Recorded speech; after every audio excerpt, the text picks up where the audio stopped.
Alors que l'été tire sa révérence, Mobilidé a décidé de vous offrir une dernière tranche de soleil.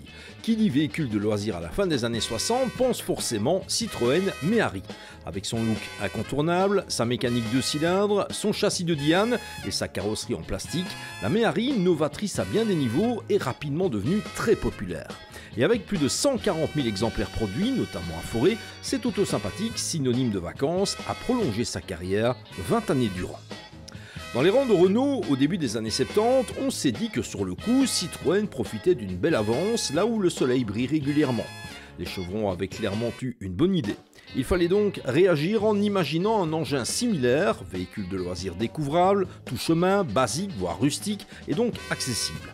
Ce qui a abouti à la Rodeo, dont le premier point faible a été de naître 2 ans après la Méhari.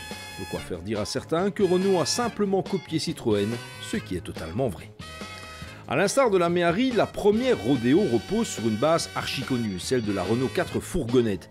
C'est le carrossier ACL, pour atelier de construction du Livradois, dans le Puy-de-Dôme, qui a conçu ce véhicule destiné à s'adapter à toutes les situations et donc à affronter on ne peut plus directement le modèle signé Citroën. On signalera par ailleurs qu'il a fallu attendre 1976 avant que la Rodeo ne devienne réellement Renault Rodeo, intégrée à la gamme de la marque aux losanges. C'est en effet sous l'appellation Rodeo 4 que le véhicule est apparu au printemps 1970, rapidement enjointe par la Rodeo 6 à la face avant plus carrée, comme l'illustre notre exemplaire du jour, et reposant sur une base de Renault 6 avec mécanique de 1100 cm3. Une Rodeo 5, construite à partir des entrailles de Renault 4 GTL et au look rafraîchi, a vu le jour au début des années 80, toujours construite par ACL, société répondant désormais à l'appellation Tellol. Un peu plus longue que la Méhari, la Rodeo affiche par contre le même empattement, la même hauteur et la même largeur. Inutile dès lors de tenter de les opposer au niveau habitabilité, c'est du pareil au même. Mais alors, quel peut être le plus amené par Renault? Le choix du matériau pour la carrosserie. Là où Citroën a misé sur le plastique, Renault a privilégié la fibre de verre. Ce qui signifie que la Rodeo résiste mieux au choc que sa rivale. Et sur la durée, on peut y voir un argument de poids. Mécaniquement, là où Citroën a privilégié le 2 cylindres de 602 cm3 à la sonorité unique en son genre, Renault a équipé son modèle de loisir d'un 4 cylindres de 845 cm3. Résultat, 34 chevaux contre 28,5 à sa concurrente. Mais comme la Rodeo est aussi 100 kg plus lourde que la Méhari, cette puissance légèrement supérieure ne se traduit pas par de grosses différences de performance.